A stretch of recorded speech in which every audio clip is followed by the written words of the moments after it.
I think at the end of the day, it's kind of a lot of people are very surprised how little Spotify and iTunes and all this. I know.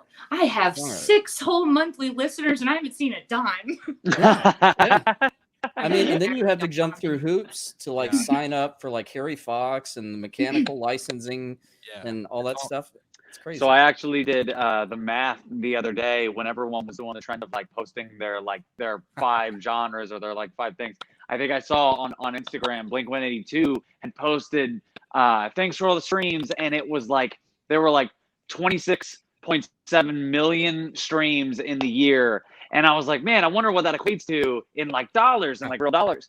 And so I checked the math. I think Spotify pays 0.005 cents per listen. 1.5, yeah.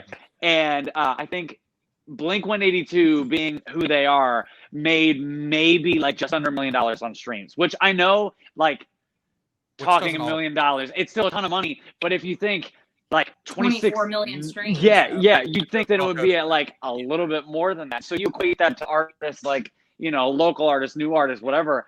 There's no money in that at all. Like there's nothing. And that is like you just have to know that and do, Yeah, you have to look at it like it's more of a community than it is a moneymaker. Yeah.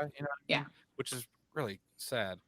But because it can also break your career in ways that, it's broken a lot of people. But I have artist friends who are just making their living playing gigs, and they actually posted what they made.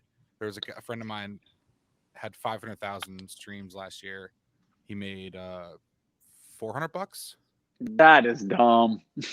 But and he's not Blink-182, he's not right. He's like just a bar guy. Right. Piano player. Yeah. But you know what? I also figured this out as well. I mean, logically thinking, if you weren't doing any streams at all, let's go back 20 years. Would you really have 26 million sales and records? Right. No. Yeah. So you're not going to make 26, or 2.6 million or whatever off of it. Yeah. Right. After the record company gets their cut. But at the same time, a lot of those could be repeat listeners. I wish we had that kind of knowledge. And I'm sure the bigger labels like Universal and all that have, they can pinpoint IP addresses to figure out how much that person goes. I wish they would give us more of that, because that really does help, not just being a city. I mean, there's millions of people in Cincinnati, but really to be able to pinpoint exactly where those listens are going. Yeah. Yeah. And that way, you could even, I feel like Spotify is not doing enough for artists. They could be easy, like Bandcamp does this, it obviously the pay sucks, but they could even offer, sign up for an email list or follow me on social, and they don't do any of that. And I really think if Spotify did like you stream it once and you're on our list, on our mailing list kind of thing, or if you stream it 5 times or whatever, then your name gets put in our mailing list. That would be kind of cool too. But again, that's just building the community.